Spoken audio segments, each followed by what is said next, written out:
છે ભગવાન એવું કીધું છે કે અષાઢ ઉચ્ચારણ મેઘ મલારણ, આ અષાઢ મહિનામાં મેઘા નાથ ઘટા ઘટા ઘટ ઘટા ઘાટા ઘટા દુર્ઘટા, કારણ કે ભગવાનનો રંગ છે મેઘ વર્ણ.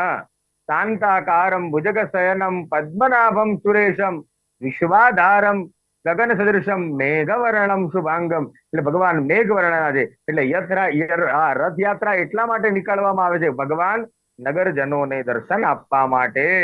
ભગવાન જગન્નાથ, ભગવાન વિષ્ણુ પરમાત્મા, દ્વારિકાધીશ, રાજા રણછોડ એવું કીધું છે કે આ વરસાદની નવી સુગંધની માટી લેવા, ભીની ભીની માટીની સુગંધ લેવા માટે, નગરજનોને દર્શન આપવા માટે, અને બલભદ્રજી પોતાનું શક્તિ પ્રદર્શન કરવા માટે, અને એટલા માટે આ અખાડાઓ સાથે એવું કીધું છે કે હજારો વર્ષથી આ રથયાત્રા આમ ને આમ રથયાત્રા નીકળતી રહી છે.